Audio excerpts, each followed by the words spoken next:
اعوذ باللہ من الشیطان الرجیم بسم اللہ الرحمن الرحیم یا بنی اسرائیل اذکروا نعمتی التي انعمت علیکم وانی فضلتکم علی العالمین واتقوا يوما لا تجزي نفس عن نفس شيئا ولا يقبل منها عدل ولا تنفعها شفاعة ولا هم ينصرون وإذ ابتلى إبراهيم ربه بكلمات فأتمهن قال إني جاعلك للناس إماما قال ومن ذريتي قال لا ينال عهد الظالمين وإذ جعلنا البيت مثابة للناس وأمنا واتخذوا من مقام إبراهيم مصلى وعاهدنا إلى إبراهيم وإسماعيل أن طهرا بيتي للطائفين والعاكفين والركع السجود.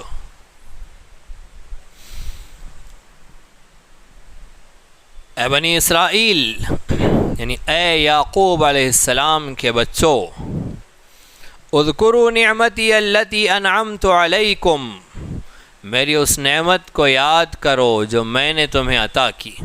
نعمتی میری ان نعمتوں کو یاد کرو. نعمت واحد لفظ ہے لیکن نعمتوں کے لیے جمع کے لیے بھی استعمال ہوتا ہے. نعمتی التی انعمت علیکم وانی فضلتکم علی العالمین، اور بے شک میں نے تمہیں فضیلت عطا فرمائی دنیا جہان پر. پہلے پارے میں یہ آیت تیسری مرتبہ آئی ہے. اس سے پہلے پاؤ پارے میں 2 مرتبہ آئی تھی. یا بنی اسرائیل اذکروا نعمتی التی انعمت علیکم وانی فضلتکم علی العالمین. وَأَوْفُوا بِعَهْدِي أُوفِ بِعَهْدِكُمْ کے ساتھ پہلی آئی تھی کہ اے بنی اسرائیل، اللہ رب العزت کی نعمتیں بنی اسرائیل پر بہت زیادہ. سب سے بڑی نعمت اللہ کی نبوت ہے، اور بنی اسرائیل میں 4000 پیغمبر آئے. اس سے بڑی اور کیا نعمت ہو کہ اللہ نے اپنے لاڈلے برگزیدہ 4000 پیغمبروں کو اس قوم کی ہدایت کے لیے بھیجا. اس کے علاوہ اللہ رب العزت نے بادشاہت بھی ان میں رکھی. کئی بادشاہ ان میں ہوئے ہیں. حضرت یوسف علیہ السلام خود بادشاہ ہوئے. حضرت داؤد علیہ السلام بنی اسرائیل کے نبی یہ بادشاہ ہوئے. حضرت سلیمان علیہ السلام بادشاہ ہوئے. اور بھی نیک فرما بردار اللہ کے بندے بادشاہ ہوئے.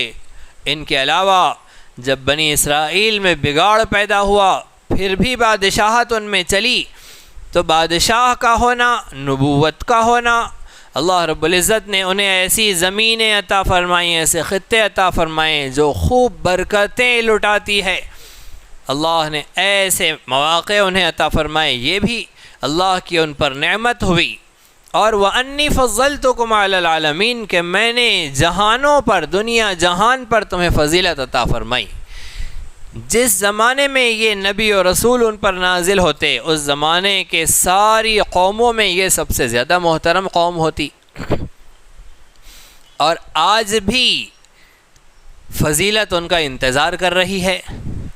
اگر محمد مصطفیٰ صلی اللہ علیہ وسلم پر ایمان لا کر یہ اپ ٹو ڈیٹ ہو جائے تو پھر فضیلتیں ان کے انتظار میں ہیں. کلمۃ تقولونہا تملکون بہا العرب والعجم. اللہ کے نبی نے سرداروں سے، مکے کے سرداروں سے کہا کہ میں ایک ایسا کلمہ تمہارے پاس لے کر آیا ہوں کہ اگر تم وہ کہہ دو تو عرب و عجم کے مالک بن جاؤ. تملکون بہا العرب والعجم. یہ یہود دنیا پر حکمرانی کرنا چاہ رہے ہیں مگر دھوکے کے ساتھ، فریب کے ساتھ، سودی نظام کے ساتھ، جادو کے ساتھ، ظلم کے ساتھ. لڑاؤ اور حکومت کرو کے قانون کے ساتھ. سب سے بہترین حکومت کرنے کا طریقہ تھا اسلام کے ساتھ. اگر وہ کلمہ پڑھ لو جو محمد مصطفیٰ صلی اللہ علیہ وسلم لے کر آئے ہیں تو پھر بادشاہتیں انتظار کر رہی ہے. جو جس لائق ہوتا ہے اسے وہ پوسٹ دی جاتی ہے، وہ عہدہ دیا جاتا ہے. پھر یہود تو بڑی لائق قوم ہے. اگر ویسے دیکھا جائے تو یہودیوں کی ہوشیاریاں، سمجھداریاں، ان کا نظم و ضبط، ان کا ڈسپلن، یہ ساری چیزیں جو غلط رخ پر جا رہا ہے، غلط راہوں پر جا رہا ہے۔ ہمارے یہاں کے برہمنوں کی خوبیاں، ان کی عادتیں، ان کا اپنے مقصد کی دھن میں لگنا، ایجوکیشن، تعلیم میں ان کی وفاداریاں اور محنت اور مشقت کے ساتھ، ایک لگن کے ساتھ تعلیم حاصل کرنا، تجارت کے میدان میں کہیے، تعلیم کے میدان میں کہیے، ہر اعتبار سے جنہوں نے اپنے مقصد کو حاصل کرنے کے لیے جس لگن کا مظاہرہ کیا، جس دھن کا مظاہرہ کیا، وہ قابل تعریف ہے۔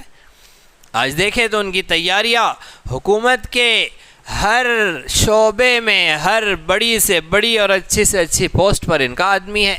یہ کیسے پہنچا؟ ایک طویل محنت کے نتیجے میں پہنچا۔ تو یہ ان کی خوبی ہے، یہ ان کی صفت ہے جس کا اقرار کرنا چاہیے۔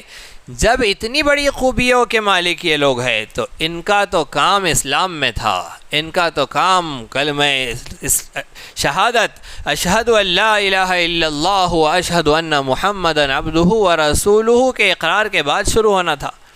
لیکن فنا ہونے والی دنیا کے پیچھے ان کی خوبیاں ضائع ہو رہی ہے، آخرت کی کمائی میں لگتی، اور وہ ادھر آتے تو بڑے پیارے ہوتے، ادھر آتے تو اللہ رب العزت ان کی صلاحیتوں، ان کی قابلیتوں سے اسلام کو بڑا فائدہ پہنچاتا، اسلام کو چمکنے میں اور اسلام کی تقویت میں ان کی خوبیوں سے استفادہ ہوتا اور وہ بھی نجات پاتے۔ اب ضائع ہو رہی ہے ان کی خوبیاں۔ اسلام تو بہرحال پھر بھی چمکنا ہے، اس کو پھر بھی عروج ملنا ہے، یہ پھر بھی باقی رہنے کے لیے، قائم رہنے کے لیے اور سارے ادیان باطلہ پر غالب آ جانے کے لیے ہے۔ یہ ویسے بھی آئے گا، لیکن وہ اگر اس میں استعمال ہوتے تو ان کی نجات ہوتی، ان کی کامیابی ہوتی، انہیں فائدہ پہنچ جاتا۔ نعمتیں اللہ رب العزت نے عطا فرمائیں، فضیلتیں انہیں عطا فرمائیں۔ اب تو جیسے ہم نے سنا کہ فضیلت صرف محمد الرسول اللہ سے جڑی ہوئی ہے، اب سارا خیر صرف محمد الرسول اللہ سے جڑا ہے۔ اس چابی کے بغیر فضیلت کا کوئی تالا نہیں کھلنا ہے، خیر کا کوئی تالا نہیں کھلنا ہے، صرف اور صرف محمد الرسول اللہ معیار حق ہے، ان کے علاوہ اب کوئی معیار نہیں۔ وَاتَّقُوا يَوْمًا لَا تَجْزِي نَفْسٌ عَن نَفْسٍ شَيْئًا، اس دن سے ڈرو جس دن کوئی نفس کسی نفس کے لیے کچھ بھی کفایت نہیں کر سکے گا، یعنی کوئی نفس کسی نفس کے لیے کچھ بھی کام نہیں آئے گا۔ بچہ، بیٹا اپنے باپ سے بھاگے گا، اپنی ماں سے بھاگے گا، شوہر اپنی بیوی سے بھاگے گا، بیوی شوہر سے بھاگ رہی ہوں گی، اور دوست دوست سے بھاگیں گا، رشتہ دار سے گھبرائے گا کہ کیا پتہ کہ یہ ہم سے کوئی نیکی کا مطالبہ کر لے۔ نبی اکرم صلی اللہ علیہ وسلم نے ارشاد فرمایا کہ ایک شخص کی نیکی اور گناہ دونوں برابر ہو جائیں گے۔ اللہ اس سے کہیں گا جاؤ ایک نیکی لے کر آؤ، یہ دوستوں کے پاس جائیں گا، اپنے یاروں کے پاس جائیں گا جو ہر کام میں ایک دوسرے کی خیرخواہی کیا کرتے تھے، وہ کہیں گے بھائی معذرت ہے، ہمیں بھی ضرورت پڑ سکتی ہے۔ پھر یہ اپنی بیوی کے پاس جائیں گا، اپنی ماں کے پاس جائیں گا، آخر میں جب ماں کے پاس جائیں گا، ماں آپ نے ہمیشہ میرا بھلا چاہا، ہمیشہ آپ نے میری خیرخواہی کی، آپ کو یاد ہے میں آپ کا بیٹا ہوں، آپ میری ماں ہیں۔ ماں کہیں گی ہاں مجھے سب یاد ہے، مجھے ایک نیکی دے دو، ایک نیکی کی ضرورت ہے۔ ماں کہیں گی کہ اگر مجھے ضرورت پڑ جائے تو میں کیا کروں گی، کس کے پاس جاؤں گی، لہذا کوئی گنجائش نہیں ہے نیکی کے دینے کی، سب منع کر دیں گے۔ ساری وفاداریاں اپنی جگہ۔ جب قرآن نے کہہ دیا لا تجزی نفس عن نفس شیئا، کوئی نفس کسی نفس کو کچھ کام نہیں دے گا، تو یہ قیامت کے دن کی حقیقت ہے۔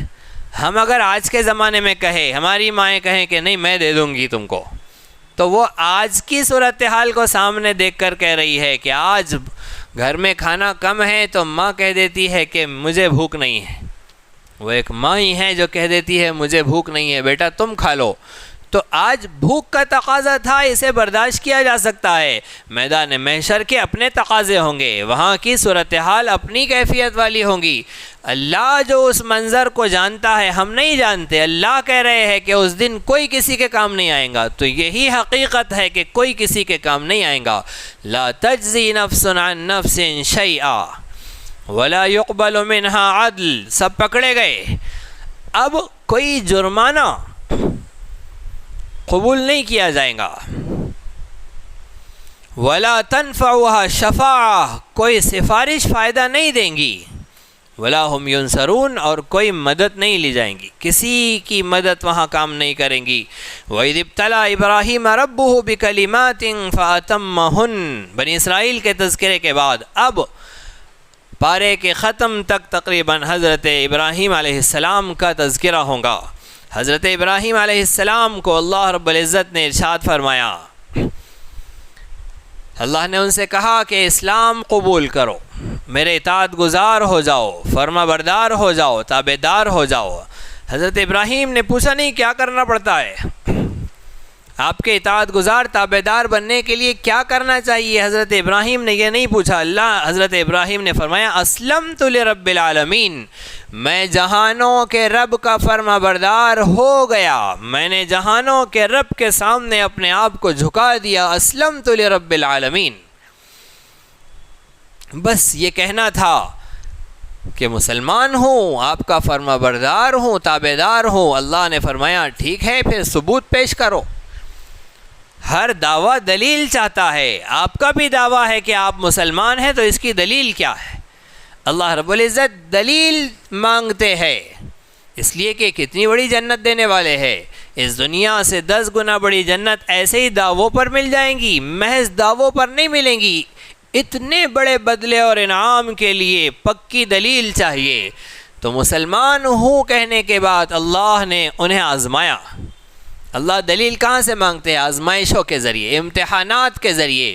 جو مسلمان اپنے امتحان پر کھرا اتر گیا، اس نے دلیل پیش کر دی۔ بندہ تو اپنی حیثیت کے مطابق دلیل پیش کر سکتا ہے، اپنی کوششوں سے دلیل پیش کر سکتا ہے، گرتے پڑتے، لڑکھڑاتے قدموں کے ساتھ، لیکن اللہ رب العزت اسے خوب سراہتے ہیں، اللہ رب العزت اسے خوب اپناتے ہیں، اللہ اس کی خوب قدر فرماتے ہیں۔ اس لیے کہ اللہ کی صفت ہے کریم، اللہ کی صفت ہے شکور۔ شکور کا کیا مطلب ہوتا ہے؟ شکور کا مطلب ہوتا ہے شکر کرنے والا۔ یہ بندے کی بھی صفت ہے، یہ اللہ کی بھی صفت ہے۔ اگر بندہ کہے کہ وہ شکور ہے تو اس کا مطلب ہوتا ہے کہ بندہ شکر ادا کرنے والا ہے، لیکن جہاں اللہ کے ساتھ شکور کی صفت آ جائے تو اللہ کو کسی کا شکر ادا کرنے کی کیا ضرورت؟ اللہ کے ساتھ جب صفت شکور لگائی جاتی ہے تو وہاں شکر ادا کرنا معنی نہیں ہوتا، وہاں ہوتا ہے قدر کرنے والا۔ شکور یعنی قدر کرنے والا، اپنے بندوں کی ٹوٹی پھوٹی کوششوں کا، اپنے بندوں کی کوشش کر کے، محنت کر کے، جیسے ہم روزہ رکھ رہے ہیں، جیسے ہم تراویح پڑھ رہے ہیں، جیسے ہم محفل میں یہاں دھوپ میں، دوپہر میں نیند کے تقاضوں کے باوجود بیٹھ رہے ہیں، وہ شکور ہے، وہ اپنے بندوں کی کوششوں کی قدر کرنے والا ہے اور اس قدر پر نوازنے والا ہے۔ لہذا اللہ رب العزت نے جب حضرت ابراہیم علیہ السلام کو آزمایا تو یہاں قرآن کریم میں اس کا تذکرہ کیا۔ وَإِذِ ابْتَلَىٰ، اور اس وقت کو یاد کرو جب ابتلا آزمایا ابراہیم علیہ السلام کو، ربہ ان کے رب نے، بکلمات چند کلمات کے ذریعے، فَأَتَمَّهُنَّ حضرت ابراہیم علیہ السلام نے انہیں مکمل کر دیا، ابراہیم علیہ السلام نے انہیں پورا کر دیا۔ پھر جب امتحان میں وہ پاس ہو گئے تو اللہ نے فرمایا انی جاعلک للناس اماما، بے شک میں تمہیں انسانیت کا امام بنانے والا۔ تو حضرت ابراہیم کا کیا منصب ہے؟ امام انسانیت حضرت ابراہیم علیہ السلام کا لقب ہے۔ انی جاعلک للناس اماما، میں تمہیں انسانیت کا امام بنانے والا ہوں۔ حضرت ابراہیم نے کہا ومن ذریتی، اور میری اولاد میں سے، اللہ میری اولاد میں بھی امامت چلائیے، انہیں بھی انسانیت کا امام بنائیے۔ اللہ نے جواب دیا لا ینال عہد الظالمین، میرا عہد ظالموں کو نہیں پہنچتا۔ ہاں اگر مومن ہوں گے آپ کی اولاد میں تو انہیں نوازا جائے گا، ظالموں کو، کافروں کو آپ کے بچے ہونے کی وجہ سے کچھ نہیں نوازا جائے گا، آپ کی نسل میں پیدا ہو جانے کی وجہ سے وہ نوازے نہیں جائیں گے۔ لا ینال عہد الظالمین وَإِذْ جَعَلْنَا الْبَيْتَ مَثَابَةً لِلنَّاسِ وَأَمْنًا، اور اس وقت کو یاد کرو جب کہ حضرت ابراہیم علیہ السلام نے اللہ کا گھر بنایا۔ پھر جعلنا، اللہ کہہ رہے کہ ہم نے اس گھر کو، بیت اللہ کو، مثابۃ للناس، لوگوں کے لیے آنے کی، امن کی جگہ بنایا، لوگوں کے لیے قرارگاہ بنایا، ساروں کے ساروں کا رجوع کعبۃ اللہ کی طرف کیا، اسے مقام امن بنایا۔ یہ اللہ کا احسان ہے کہ کعبۃ اللہ کو اللہ نے لوگوں کے لیے اپنے اپنے ملکوں سے، اپنے اپنے مقامات سے آنے کے لیے مقام بنایا، امن کی جگہ بنایا۔ اور پھر وَاتَّخِذُوا مِن مَّقَامِ إِبْرَاهِيمَ مُصَلًّى، مقام ابراہیم کو نماز پڑھنے کی جگہ بناؤ۔ حضرت عمر فاروق رضی اللہ عنہ نے جب مقام ابراہیم کی طرف ایک مرتبہ دیکھا، نبی صلی اللہ علیہ وسلم سے کہا کہ نبی صلی اللہ علیہ وسلم کیوں نہ ہم مقام ابراہیم کے پاس 2 رکعت نفل نماز پڑھے؟ فاروق اعظم نے ادھر اپنا جملہ مکمل کیا، ادھر جبرائیل امین آئے اور آیت نازل ہوئی وَاتَّخِذُوا مِن مَّقَامِ إِبْرَاهِيمَ مُصَلًّى، مقام ابراہیم کو نماز پڑھنے کی جگہ بنائیے، اس کے سامنے کھڑے ہو کر 2 رکعت نماز پڑھیے، طواف کریے، 2 رکعت نماز پڑھیے مقام ابراہیم کے پاس آ کر۔ تو یہ بھی آیت مبارکہ موافقات عمر میں سے ہے کہ حضرت عمر نے زمین پر کہا، آسمانوں سے حکم آ گیا۔ ازواج مطہرات امت کی مائیں وہ جب آیا جایا کرتی تو لوگوں کی نظریں ان پر پڑتی۔ حضرت فاروق اعظم نبی صلی اللہ علیہ وسلم کے پاس آئے اور کہا کہ نبی صلی اللہ علیہ وسلم کہ اتنا ہی اچھا ہو کہ ہماری عورتیں پردے میں ہو، ازواج مطہرات پر کسی کی نظر نہ پڑ رہی ہو۔ منافقین آتے ہیں اور یہودی آتے ہیں مدینے میں، مسجد نبوی میں اسلام سیکھنے کے لیے، پوچھنے کے لیے، پریشان کرنے کے لیے، ان کی نظریں ازواج مطہرات پر پڑتی۔ کیوں نہ ایسا ہو کہ یہ عورتیں پردے میں رہے۔ ادھر فاروق اعظم نے حضرت عمر کے سامنے، حضرت نبی کریم صلی اللہ علیہ وسلم کے سامنے درخواست پیش کی، ادھر جبرائیل امین آئے اور پردے کا حکم نازل ہوا، پردے کی آیتیں نازل ہو گئی۔ وَقَرْنَ فِي بُيُوتِكُنَّ، اے نبی صلی اللہ علیہ وسلم ان عورتوں سے کہہ دیجئے کہ یہ اپنے گھروں میں رہا کرے، بے ضرورت باہر نہ نکلے۔ وَلَا تَبَرَّجْنَ تَبَرُّجَ الْجَاهِلِيَّةِ الْأُولَى، جاہلیت اولا کی طرح، پہلی جاہلیت کی طرح یہ بن سنور کر اپنی خوبصورتی کے مظاہرے کے ساتھ نہ نکلے۔ وَلَا تَبَرَّجْنَ تَبَرُّجَ الْجَاهِلِيَّةِ الْأُولَى وَأَقِمْنَ الصَّلَاةَ، یہ نمازیں بھی گھر میں پڑھے۔ اور کہاں نماز پڑھنا ہے عورتوں کو؟ قرنا کہتے ہیں اپنے گھر کے اس کمرے میں رہنا جس میں اندھیرا ہو اور جس میں بات چیت کی جائے تو گھر کے باہر مردوں کو، غیر مردوں کو آوازیں سنائی نہ دیتی ہو، اتنے اندر کے کمرے کو مسجد بنانا ہے، عورتوں کی مسجد، ان کی عبادت گاہ، ان کی نماز کا مقام۔ تو یہ گھر سے باہر نہ نکلے بے ضرورت، نکلے جب تو پورے پردے کے ساتھ، کسی بھی طرح سے اپنے حسن کا، اپنے نازکی کا، اپنے جسامت کے کسی بھی طرح سے مظاہرے کے بغیر نکلے، پورے پردے کے ساتھ۔ اور اسلامی پردہ کیا ہے؟ اسلام کا برقع، اسلامی برقع یہ ہے کہ ضرورت کے لیے ایک آنکھ کھلی ہوئی ہو، ایک آنکھ بھی بند ہو، پورا برقع، اس کے ہاتھ، پاؤں، ناخن، ایک شے چھپی ہو، کھلی ہو تو ضرورت کے لیے صرف آنکھ کھلی ہو، ایک آنکھ، اور اس سے کام چلے۔ یہ اسلامی پردہ ہے۔ ہاتھ بھی کھلے ہیں، پاؤں بھی کھلے ہیں، پیشانی بھی کھلی ہے، پوری آنکھ کھلی ہے، اسے نہیں کہتے اسلامی پردہ۔ ٹھیک ہے وہ رواج کا برقع ہے، ترکی کا حجاب ہو سکتا ہے، ہاتھ پاؤں فیس کھلا ہوا ہے، ان کا حجاب ہو سکتا ہے وہ، اور وہاں سے چل پڑا ہے، ادھر بھی آ گیا ہے۔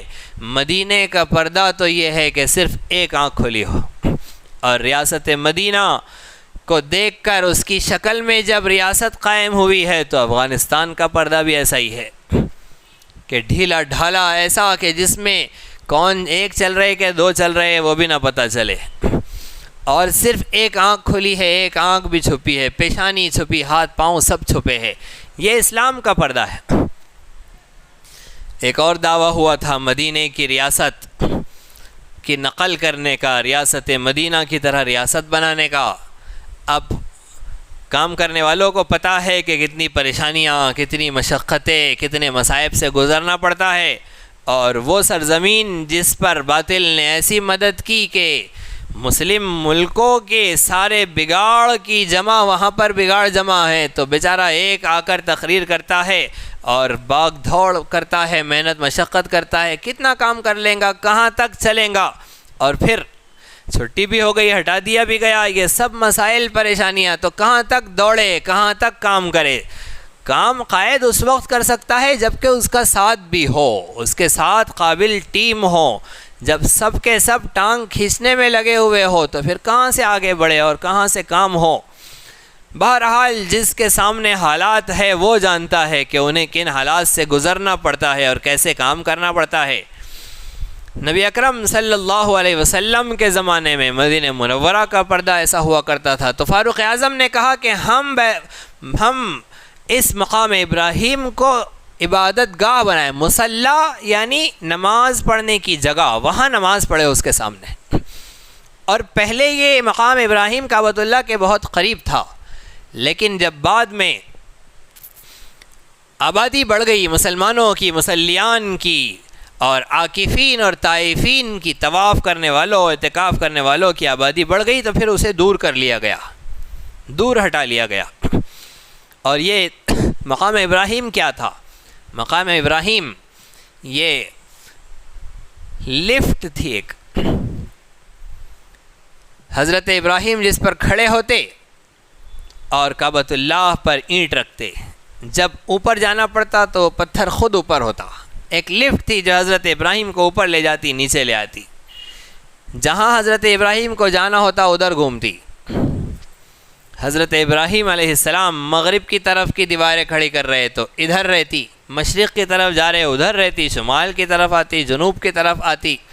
غرض یہ کہ وہ اوپر بھی جاتی، نیچے بھی آتی۔ اللہ رب العزت نے ایسا پتھر عطا کیا تھا جو معجزہ تھا حضرت ابراہیم علیہ السلام کا، اتنی اوپر۔ کعبۃ اللہ کی عمارت 40 بائی 40 کا کمرہ، 44 بائی 44 کا کمرہ، 44 فٹ ایسے، 44 فٹ ایسے، اور اس کی اونچائی 50 فٹ کی۔ لیکن نبی اکرم صلی اللہ علیہ وسلم کے نبی بنائے جانے سے پہلے جب سیلاب آیا اور کعبے کی دیواریں گر گئی تو مکے والوں کا ارادہ ہوا کہ پھر سے کعبۃ اللہ کو ڈھا کر عمارت بنائی جائے۔ اس زمانے میں عرب میں جو حاکم تھے ابن وہب مخزومی، انہوں نے ارادہ کیا کہ دوبارہ ڈھا کر اسے بنایا جائے، تو اعلان کیا کہ کعبۃ اللہ کو ڈھا کر اس کی تعمیر کرنی ہے، چندہ جمع کرو، لیکن یاد رکھو کہ حلال مال سے اللہ کے گھر کی تعمیر کی جائیں گی، حرام مال نہیں چلے گا، سود کا مال، رشوت کا مال، حرام کمائی کا مال، یہ نہیں چلے گا کعبے کی تعمیر کے لیے۔ تو حلال مال کم آیا، اتنا کم ہوا کہ حجر اسود کی طرف سے 11 فٹ دیوار کم کر دی گئی، 11 فٹ کا کمرہ کم ہو گیا۔ تو حتیم جو کعبے کے اندر ہی تھا وہ 11 فٹ کم ہو گیا، تو اب 33 فٹ کعبۃ اللہ کی عمارت رہ گئی اور 11 فٹ باہر رہ گیا۔ اور اللہ کی اس میں منشا ہو، اس کی مرضی ہو کہ کعبے میں ہر شخص کا داخلہ تو ممکن نہیں ہے، اور کیسے ممکن ہو جب آبادی کروڑوں میں ہو تو ہر شخص اس میں کیسے جا پائے؟ کچھ خاص لوگ ہی اندر جا پائیں گے، لیکن اندر جانے کی فضیلت حاصل کرنے، اندر نماز پڑھنے کی فضیلت حاصل کرنا غریب کے لیے بھی ممکن ہو جائے، اس لیے اللہ کی مشیت نے وہ 11 فٹ کو باہر رکھا۔ جو اس حتیم کی دیوار کے اندر کے حصے میں نماز پڑھ لے، گویا کہ اس نے کعبے کے اندر نماز پڑھا ہے۔ پھر ایسا ہوا بعد میں کہ مال آ گیا مسلمانوں کے پاس، نبی اکرم صلی اللہ علیہ وسلم نے ارشاد فرمایا حضرت عائشہ سے کہ میرا دل چاہتا ہے کہ کعبے کو پھر سے بنائے ابراہیمی کے مطابق بڑھا دوں، 44 فٹ پورا کر دیں۔ اللہ کے نبی صلی اللہ علیہ وسلم کی خواہش ہوئی، مگر پھر ڈر ہوا کہ امت کعبے کو توڑنے اور پھر سے بنانے کو اپنی عادت بنا لے گی، حکومتیں آئیں گی مال والی، پھر کعبے کو ڈھائیں گی اور اپنے انداز سے بنائیں گی۔ اس ڈر کی وجہ سے میں نے اپنی اس خواہش کو ترک کر دیا اور حتیم باہر رہ گیا۔ اسی میں چلو اللہ کی مرضی اور منشا تھی کہ غریب کو بھی اندر نماز پڑھنے کا ثواب مل جائے۔ تو اس کعبے کی تعمیر کے وقت یہ مقام ابراہیم، یہ پتھر اتنا عظیم الشان کام کرتا تھا، وہاں پر نماز پڑھی جانے لگی۔ واتخذوا من مقام ابراہیم مصلی، مقام ابراہیم کو نماز پڑھنے کی جگہ بناؤ۔ وعہدنا الی ابراہیم و اسماعیل، اور ہم نے عہد کیا ابراہیم سے اور اسماعیل سے، ان طہرا کہ وہ پاک رکھے بیتیا میرے گھر کو، للطائفین طواف کرنے والوں کے لیے، والعاکفین اعتکاف کرنے والوں کے لیے، والرکع رکوع کرنے والوں کے لیے، والسجود اور سجدے کرنے والوں کے لیے۔ تو مسجد کے متولی کا اللہ سے عہد ہے کہ وہ مسجدوں کو پاک رکھے۔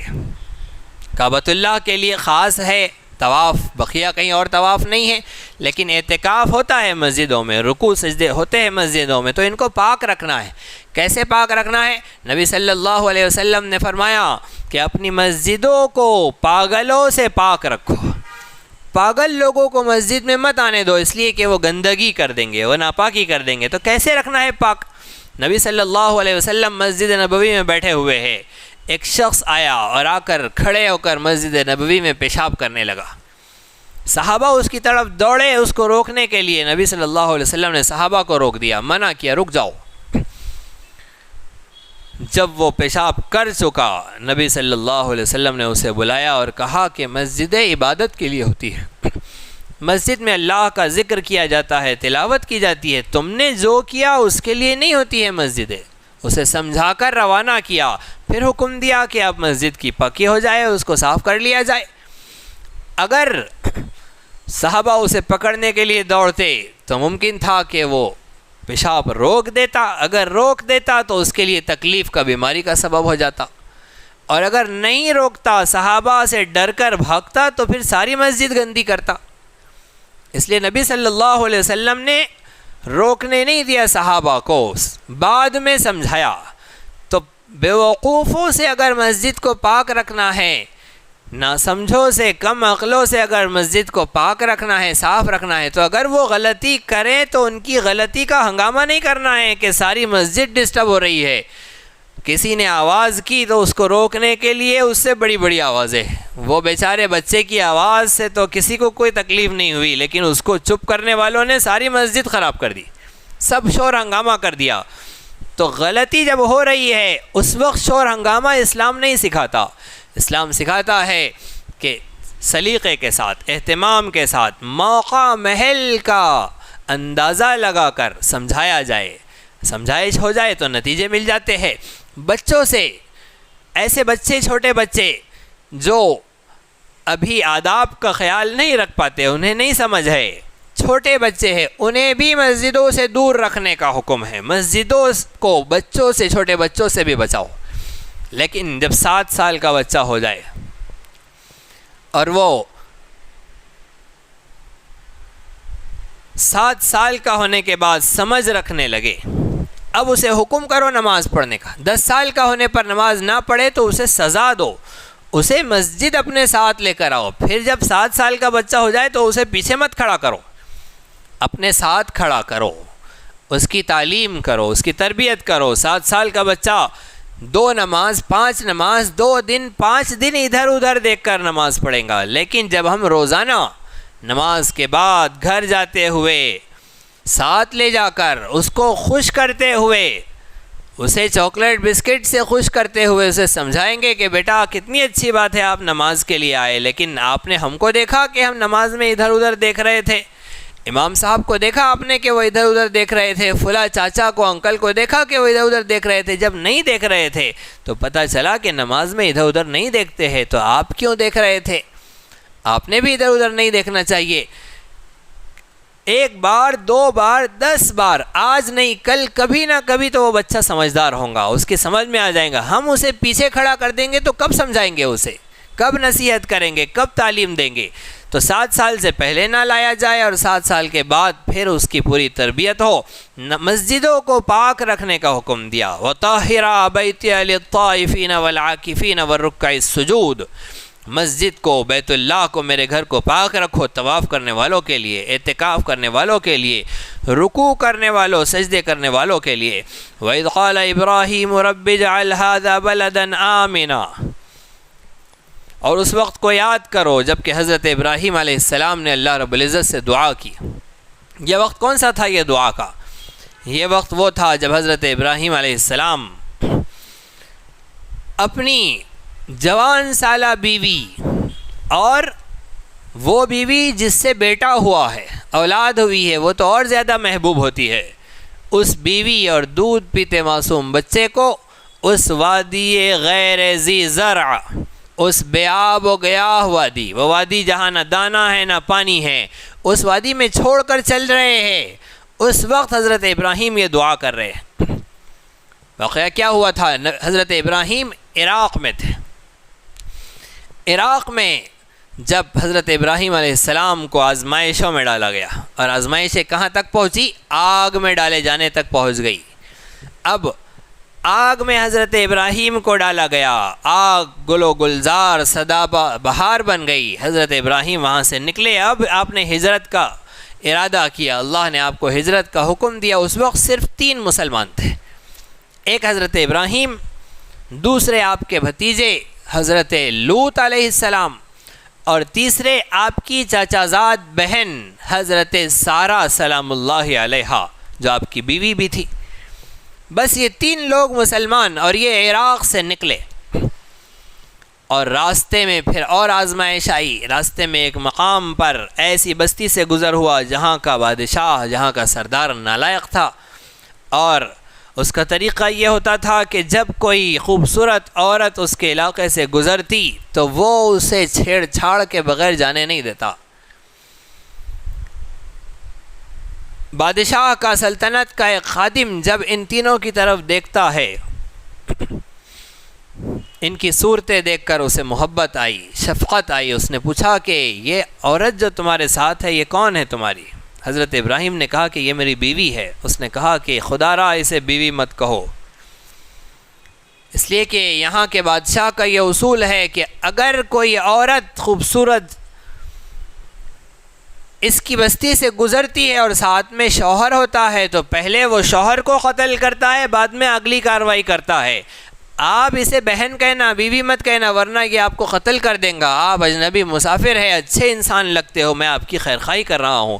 حضرت ابراہیم گئے حضرت سارہ کے پاس اور کہا کہ سارہ، بادشاہ اگر تم سے میرے بارے میں پوچھے یہ کون ہے تو کہہ دینا کہ یہ وہ میرے بھائی ہے، اس لیے کہ دین میں، اللہ کے دین میں تو تم میری بہن ہی ہو.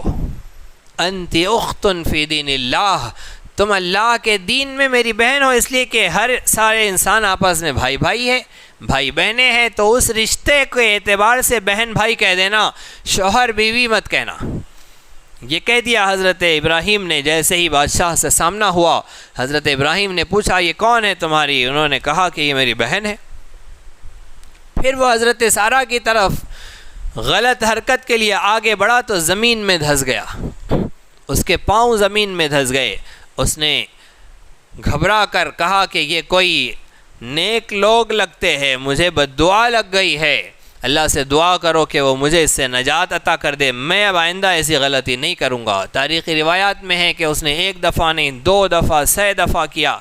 غرض یہ کہ حضرت سارہ کی دعا سے وہ آزاد ہو گیا، اسے نجات مل گئی. پھر اس نے کہا کہ ایسا نیک انسان، ایسی نیک آبادی و برادری جو ہمارے پاس آئی ہے، اپنی بیٹی ہاجرہ سے کہا کہ بیٹی تم یہاں رہو گی تو شہزادی رہو گی، آگے میرے بعد یہاں کی ملکہ بنو گی، کسی شاہی گھرانے میں تمہاری شادی ہو جائیں گی تو تم کسی شہزادے کی شہزادی یا کسی راجا کی رانی ملکہ ہوں گی، اس سے بہتر تم شہزادی بنو اور رانی بنو، اس سے بہتر یہ ہے کہ تم ایسی نیک اللہ والی بندی کی خادمہ بنو۔ اسے حوالے کیا حضرت سارہ کے کہ جاؤ یہ آپ کی خدمت کریں گی، حضرت ہاجرہ کو خدمت کے طور پر حوالے کر دیا۔ اب 4 لوگ ساتھ میں چلے، 4 لوگ نکلے۔ حضرت سارہ سے اولاد نہیں تھی حضرت ابراہیم علیہ السلام کو، حضرت سارہ نے اجازت دی کہ اے ابراہیم آپ ان سے نکاح کر لو۔ حضرت ہاجرہ سے نکاح ہوا، ملک شام میں سب لوگ پہنچے اور حضرت ہاجرہ سلام اللہ علیہا سے اللہ رب العزت نے بیٹا حضرت اسماعیل عطا کیا۔ حضرت اسماعیل علیہ السلام پیدا ہوئے، ابھی پیدا ہی ہوئے کہ اللہ نے حضرت ابراہیم پر وحی بھیجی کہ ان دونوں کو لے جائیے اور اس بیاب و گیاہ وادی میں چھوڑ آئیے۔ حضرت ابراہیم چل پڑے ہیں، ملک شام سے مکے آئے، آج کے میل کے اعتبار سے انگریزوں نے جو میل متعین کیا ہے اس اعتبار سے 1500 میل کا فاصلہ ملک شام سے مکے کا، کوئی راستہ بنا ہوا نہیں ہے، جنگلوں سے، درختوں سے، کانٹوں اور جھاڑیوں سے گزرتے گزرتے حضرت ابراہیم علیہ السلام لے آئے۔ پھر حکم تھا کہ بتانا نہیں ہے کہ کہاں جا رہے ہیں، بغیر بتائے لے جانا ہے۔ چھوڑ دیا، ایک جگہ پر انہیں بٹھا دیا، واپس جانے لگے۔ حضرت ہاجرہ نے کہا کہ ہم سے کیا غلطی ہوئی ہے جو آپ ہمیں یہاں چھوڑ کر جا رہے، کوئی جواب نہیں دینا تھا۔ پھر حضرت ہاجرہ بھی ہاجرہ تھی، ابراہیم خلیل اللہ کی بیوی تھی، انہوں نے کہا کہ اے ابراہیم اللہ امرک بہذا، کیا اللہ نے آپ کو یہ حکم دیا ہے؟ حضرت ابراہیم نے کہا کہ ہاں اللہ نے حکم دیا ہے۔ بس اتنا کہنا تھا کہ حضرت ہاجرہ نے کہا اذا لن یضیعنا، تب تو پھر اللہ ہمیں ہرگز ضائع نہیں کرے گا۔ حضرت ابراہیم نکل گئے اور اس مقام پر کھڑے ہو کر جہاں سے وہ جگہ آخری بار نظر آتی تھی، وہاں کھڑے ہو کر ایک پتھر کے پیچھے کھڑے ہو کر حضرت ابراہیم علیہ السلام نے دعا فرمائی، رب اجعل ھذا بلدا آمنا، اے میرے رب اس شہر کو امن والا شہر بنا دے، وارزق اہلہ من الثمرات، اور اس کے رہنے والوں کو پھلوں کے ذریعے رزق عطا فرما، اور رہنے والوں کو نہیں فرمایا صرف، آگے فرمایا من آمن منہم باللہ والیوم الآخر، ان میں سے جو ایمان لائے اللہ پر اور آخرت کے دن پر انہیں روزی عطا فرما۔ یہ کیوں شرط لگائی حضرت ابراہیم نے؟ اس لیے کہ اوپر دعا کی تھی، جب اللہ نے فرمایا کہ اے ابراہیم ہم آپ کو امام بنا رہے انسانیت کا، حضرت ابراہیم نے کہا اور میری اولاد؟ اللہ نے کہا ظالم کو کچھ نہیں ملے گا، جب امامت ظالم کو نہیں ملنی ہے تو رزق ملے گا یا نہیں ملے گا؟ حضرت ابراہیم علیہ السلام نے فرمایا کہ اللہ ان میں جو ایمان لائے انہیں روزی عطا فرما۔ حضرت ابراہیم کو نہیں پتا کہ امامت جیسا منصب ہے، شاید روزی بھی اتنی اہم ہو، اس لیے کہا کہ مومنین کو عطا فرمائیے۔ اللہ نے فرمایا کہ روزی کا معاملہ اتنا اہم نہیں ہے، یہ تو کافر کو بھی دیں گے۔ قال ومن کفر، اللہ نے فرمایا کہ اور جو کافر ہوا فَأُمَتِّعُوهُ، ہم انہیں بھی دے دیں گے، لیکن کتنا دیں گے؟ قلیلاً۔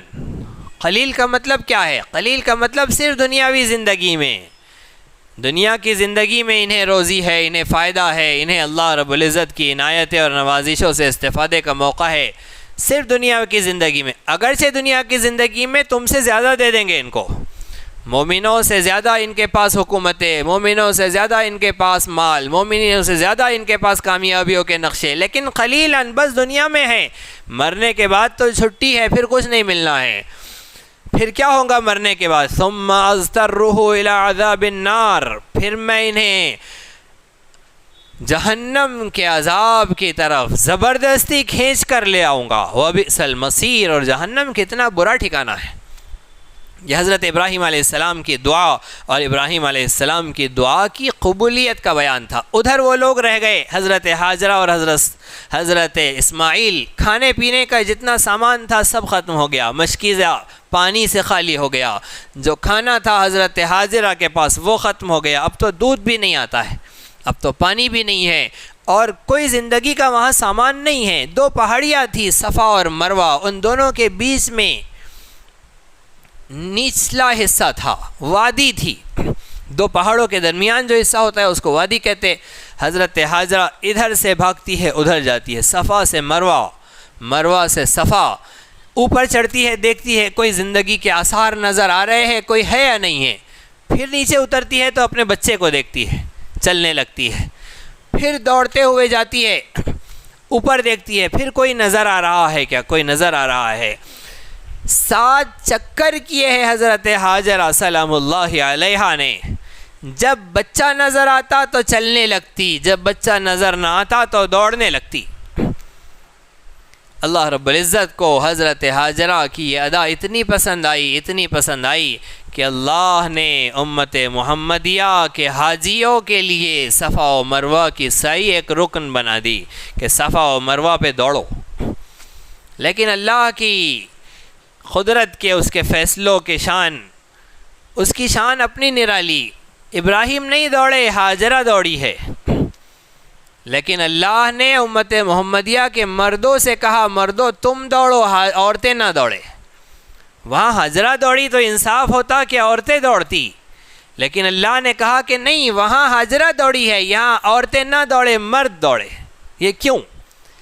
اس لیے کہ حضرت ہاجرہ اس وقت دوڑی ہے جب بیٹا نظر نہیں آتا تھا، بیٹا جب نظر آتا تو ہاجرہ کی حیا تھی کہ معصوم بچہ بھی اگر دیکھ رہا ہے یا نظر آ رہا ہے تو وہ نہ دوڑتی۔ ایک ہے ہاجرہ کی ادا اور ایک ہے ہاجرہ کی حیا۔ ادا یہ ہے کہ وہ دوڑی اور حیا یہ ہے کہ جب بچہ نظر آتا تب نہیں دوڑتی۔ اگر ہماری عورتیں آج صفا و مروہ پہ دوڑیں گی تو سارے کے سارے مردوں کی نگاہیں ادھر ہی ہوں گی کہ شامی عورت کیسے دوڑتی ہے، اور مصری کیسے دوڑتی ہے، اور انڈین کیسے دوڑتی ہے، اور افغانی کیسے دوڑتی ہے، اور سوڈانی اور انڈونیشیا والی کیسے دوڑتی ہے۔ ساری ان کی دوڑنے پر مردوں کی نظریں لگی ہوتی، حیا کہاں باقی رہتی۔ اللہ نے فرمایا کہ ہاجرہ کی ادا بھی زندہ رہے، ہاجرہ کی حیا بھی زندہ رہے۔ مردوں تم دوڑو تاکہ ہاجرہ کی ادا زندہ رہے، اور تو تم نہ دوڑو تاکہ ہاجرہ کی حیا زندہ رہے۔ اللہ کو ہاجرہ کی ادا بھی محبوب، ان کی حیا بھی محبوب۔ جیسے ہی 7واں چکر مکمل ہوا، آزمائش مکمل ہوئی، امتحان مکمل ہوا، اللہ نے جبرائیل کو بھیجا۔ جہاں اسماعیل پیاس کے مارے، بھوک کے مارے ایڑیاں رگڑ رہے تھے، جبرائیل آئے اور انہوں نے وہاں اپنا پر مارا۔ جیسے ہی پر مارا ہے اس جگہ سے پانی کا چشمہ پھوٹا ہے۔ حضرت ہاجرہ تیزی سے دوڑی اور اپنے بچے کو اٹھا لیا اور وہاں ایک گڑھا بنا لیا، اطراف میں مٹی کی منڈیر بنا لی، پانی پھر بھی نکل رہا ہے تو کہا زم زم زم زم۔ عبرانی زبان میں زم زم کا مطلب ہوتا ہے رک جا رک جا۔ جیسے ہی حضرت ہاجرہ نے کہا رک جا تو اس گڑھے میں پانی رک گیا۔ نبی اکرم صلی اللہ علیہ وسلم ارشاد فرماتے ہیں کہ اماں ہاجرہ اگر زمزم نہ کہتی تو وہ چشمہ ساری دنیا کو ڈبو دیتا، اتنا پانی اس چشمے سے نکلنا تھا۔ زم زم کہہ کر اسے وہاں پر روک لیا پانی کو۔ اللہ رب العزت نے پھر انتظام فرمایا، جیسے ہی پانی آیا تو آبادی، زندگی کے جہاں آثار ہوتے ہیں، پرندے پہنچ گئے۔ پرندوں کا جھنڈ جب آسمانوں پر دیکھا تو دور سے جا رہا قبیلہ جرہم، جرہم اس قبیلے کا نام تھا، وہ آیا اور جیسے ہی اس نے دیکھا کہ پانی ہے تو پانی پیا۔ حضرت ہاجرہ سے اجازت مانگی کہ ہم بھی یہاں ٹھہر جائے، رہنے لگے۔ حضرت ہاجرہ نے اجازت دے دی۔ وہ جرہم قبیلہ ایک جرہم نامی شخص کے نام پر آباد تھا، وہ اسی کی اولاد تھے۔ اور وہ جرہم کون تھا؟ وہ ایک شخص تھا جو حضرت نوح علیہ السلام کی کشتی کے 70-72 لوگوں میں سے ایک تھا، اور پھر اس کی نسل قبیلہ جرہم بنی، اور اسی قبیلے کی زبان عربی زبان تھی۔ بخاری شریف میں ہے کہ حضرت اسماعیل علیہ السلام نے اسی قبیلے سے عربی زبان سیکھی۔ اس سے پہلے حضرت اسماعیل کی کون سی زبان تھی؟ عراق میں کردی زبان چلتی تھی، کردی زبان تھی، ہو سکتا ہے وہ زبان ہو، کوئی متعین نہیں ہے ان کی کون سی زبان تھی، الگ الگ زبانیں ہوا کرتی تھی۔ لیکن جب قبیلہ جرہم نے عربی زبان وہاں کہی، حضرت اسماعیل بڑے ہوئے ان لوگوں میں تو عربی زبان سیکھی، اور پھر اولاد اسماعیل کی زبان عربی زبان ہوئی۔ اس طرح عربی زبان کی تاریخ ہے۔ طوفان نوح سے پہلے تو عربی جاننے والے بہت سے ہوں گے، لیکن ان 72 میں ایک تھا عربی جاننے والا، اور ان سے یہ خاندان چل پڑا، قبیلہ جرہم وہاں آباد ہوا۔ اس طرح زندگی کے آثار ہوئے، حضرت اسماعیل علیہ السلام بڑے ہوئے، دوڑنے کی عمر کو پہنچے، اور دوڑنے کی عمر عام طور پر 13 سال بیان کی گئی۔ ایسا چلنا پھرنا دوڑنا، 13 سال کی عمر کو حضرت اسماعیل پہنچے، اور 13 سال کے بچہ، اس سے تو کتنی امیدیں وابستہ ہو جاتی ہے، وہ تو اپنے والدین کا کتنا محبوب اور پسندیدہ ہوتا ہے، جتنی اس کی تعلیم و تربیت کا دور والدین کا گزر چکا ہوتا ہے، وہ 13 سال میں بہت کچھ سکھا چکے ہوتے ہیں۔ اب ان 13 سالوں کے بعد حضرت ابراہیم علیہ السلام پر اللہ رب العزت کی وحی نازل ہوتی ہے، جائیے اسماعیل کے پاس اور جا کر ذبح کریے۔ خواب دیکھا حضرت ابراہیم علیہ السلام نے کہ میں اپنے بیٹے کو ذبح کر رہا ہوں۔ آئے فلسطین سے چل کر، وہ ملک شام سے پھر فلسطین چلے گئے، فلسطین سے چل کر حضرت ابراہیم پہنچے اور کہا کہ بیٹا میں نے خواب دیکھا ہے، یا بنی انی ارا فی المنام انی اذبحک فانظر ماذا تری، اے میرے بیٹے میں نے خواب دیکھا کہ میں تمہیں ذبح کر رہا ہوں، فانظر ماذا تری، بتاؤ تمہاری کیا رائے ہے، تم کیا کہتے ہو؟ حضرت اسماعیل نے کیا کہا؟ ابا آپ نے خواب دیکھا نا، ہم نے تھوڑے ہی دیکھا ہے، آپ کو وہی ہوئی ہم کو تھوڑی ہوئی، ایسے نہیں کہا حضرت اسماعیل نے۔ حضرت اسماعیل پر کس کی نظر پڑی تھی؟ ابراہیم خلیل اللہ کی نظر پڑی تھی۔ تو نظر جتنی کامل ہوتی ہے اس کا فیض بھی ویسا کامل ہوتا ہے۔ حضرت ابراہیم کی نگاہ کامل نے حضرت اسماعیل پر وہ اثر ڈالا ہے کہ حضرت اسماعیل نے کہا یا ابت افعل ما تؤمر، اے میرے ابا آپ کر گزریے جو آپ کو حکم دیا گیا ہے، ستجدنی انشاءاللہ من الصابرین۔ پھر یہ نہیں کہا کہ آپ بیٹے کو ذبح کرنے چلے تو میں اللہ کے لیے قربان نہیں ہو سکتا، آپ نے کیا مجھے اپنے سے کم سمجھ رکھا ہے، یہ نہیں کہا۔ فرمایا ستجدنی انشاءاللہ من الصابرین، اگر اللہ کی توفیق رہی، اس کی اعانت، اس کی مدد رہی تو آپ عنقریب مجھے صبر کرنے والا پائیں گے۔ قربانی خود دے رہے ہیں، کریڈٹ اللہ کو دے رہے ہیں کہ اللہ نے اگر چاہا تو میں صبر کر لوں گا۔ یہ ہے ابراہیم و اسماعیل کی شان۔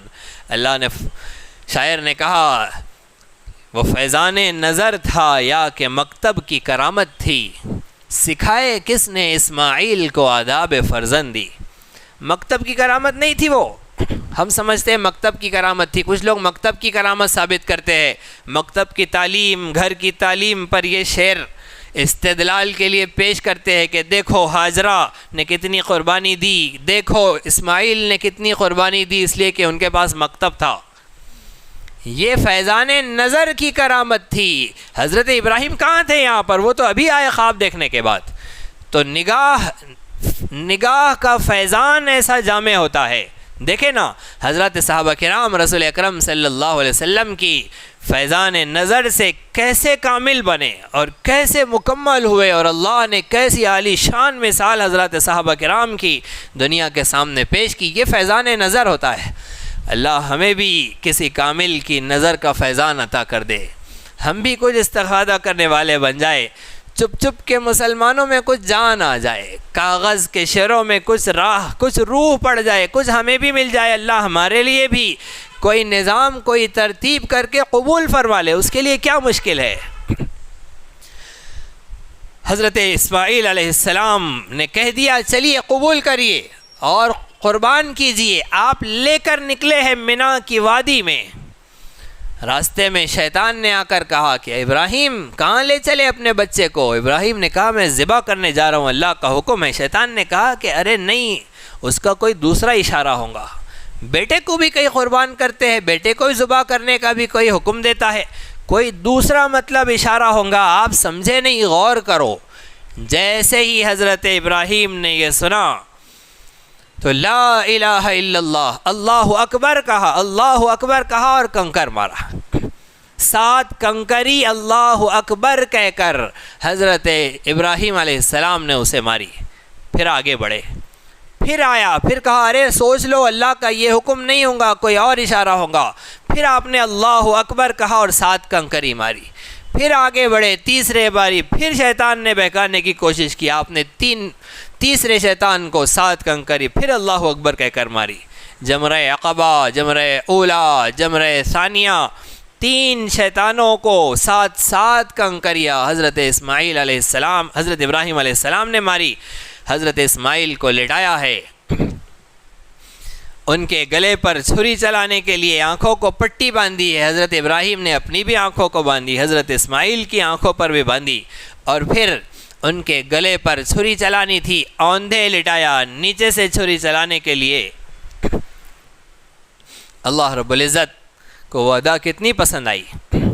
چشم فلک نے ایسا نظارہ اس سے پہلے کبھی نہیں دیکھا تھا کہ ایک باپ تمناؤں کے بعد، آرزوؤں کے بعد، بڑھاپے میں پیدا ہوئی اولاد جس سے کئی امیدیں وابستہ، اور کیسا باپ، ڈاکٹر کو اپنے بیٹے سے ڈاکٹری کی امید، انجینئر کو اپنے بیٹے سے انجینئر کی امید، وکیل کو اپنے بیٹے سے وکیل کی امید۔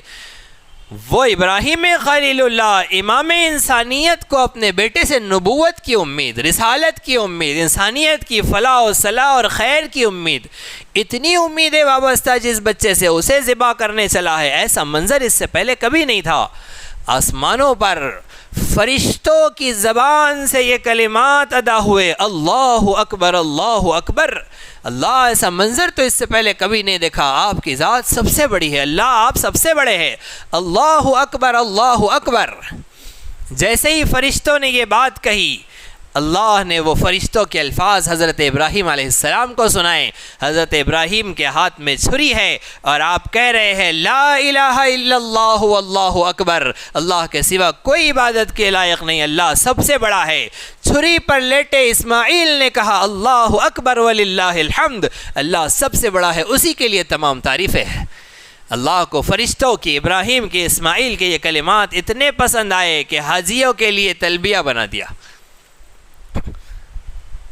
حاجیوں کے لیے تلبیہ نہیں، حاجیوں کے لیے تکبیر تشریق، اور صرف حاجیوں کے لیے نہیں، ان دنوں میں سارے مسلمانوں کے لیے تکبیر تشریق کے کلمات بنا دیے۔ 9 ذی الحجہ کی فجر سے 13 ذی الحجہ کی عصر تک ہر نماز کے بعد مسلمان، مرد ہو، عورت ہو، بچہ ہو، بوڑھا ہو، اکیلے نماز پڑھ رہا ہو، جماعت سے پڑھ رہا ہو، ادا ہو، قضا ہو، چاہے کوئی نماز ہو، نماز ہونے کے بعد ایک مرتبہ بلند آواز سے اللہ اکبر، لا الہ الا اللہ واللہ اکبر وللہ الحمد، یہ تکبیر تشریق پڑھنا واجب قرار دیا۔ کیسی بہترین ادائیں تھیں اور کیسے بہترین کلمات تھے۔ یہ تاریخ ہے تکبیر تشریق کی۔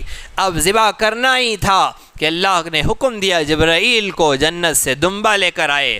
قرآن کی آیت اللہ رب العزت نے اس منظر کو بیان کرتے ہوئے نازل فرمائی، اے ابراہیم قد صدقت الرؤیا، آپ نے اپنا خواب سچ کر دکھایا، ہم نے آپ کا امتحان لیا، آپ اس امتحان میں کامیاب ہوئے، یہ لیجئے اس کے فدیے میں دوسرا قربانی کا دمبا ہم بھیج رہے ہیں، وَفَدَيْنَاهُ بِذِبْحٍ عَظِيمٍ، وہ جو دمبا جنت سے آیا تھا اللہ نے اس کے لیے بذبح عظیم فرمایا، ذبح عظیم، بڑی عظیم قربانی ہم نے اسماعیل کے بدلے میں فدیے میں بھیجی۔ تو وہ قربانی کہاں سے آئی تھی، وہ دمبا کہاں سے آیا تھا، اسے عظیم کیوں کہا؟ اسے عظیم اس لیے کہا کہ وہ جنت سے آئی تھی۔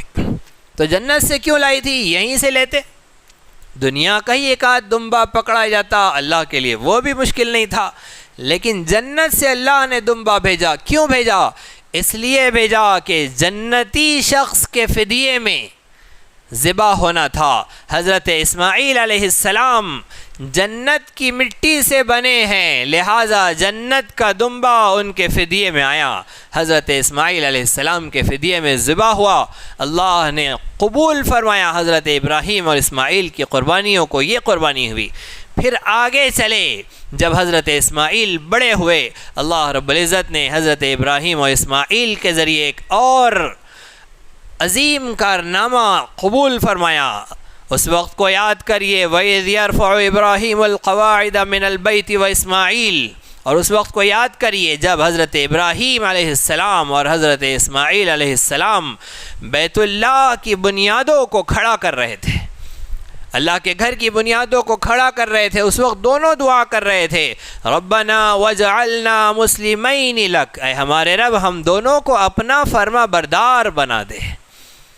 ومن ذریتنا امتا مسلمۃ لک، اور ہماری ذریت میں، ہماری اولاد میں آپ کی فرما بردار امت پیدا فرما.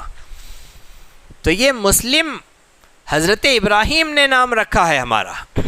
اللہ رب العزت ارشاد فرما رہے، ہوا سماکم المسلمین، تمہارا نام مسلم جو رکھا ہے، یہ ابراہیم نے تمہارا نام مسلم رکھایا ہے.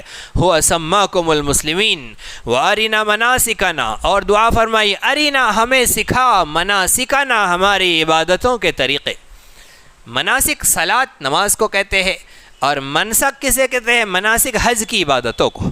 تو حج کے اعمال ہمیں سکھا، اس کعبۃ اللہ میں کرنے کے عبادتوں کے طریقے ہمیں سکھا. وَأَرِنَا مَنَاسِكَنَا وَتُبْ عَلَيْنَا، اوپر گزرا ربنا تقبل منا، اے ہمارے رب ہم سے اس عبادت کو قبول فرما. انک انت السمیع العلیم، بے شک آپ خوب سننے والے، خوب جاننے والے ہیں. اور ہمیں اپنا فرما بردار بنا، اور ہماری اولاد میں ایک مسلمان فرما بردار امت پیدا فرما، اور ہمیں عبادتوں کے طریقے سکھا. وتب علینا، اور ہماری طرف توجہ فرما، ہماری طرف متوجہ ہو جا. انک انت التواب الرحیم، بے شک آپ بہت توبہ قبول فرمانے والے، بہت رحم کرنے والے ہیں.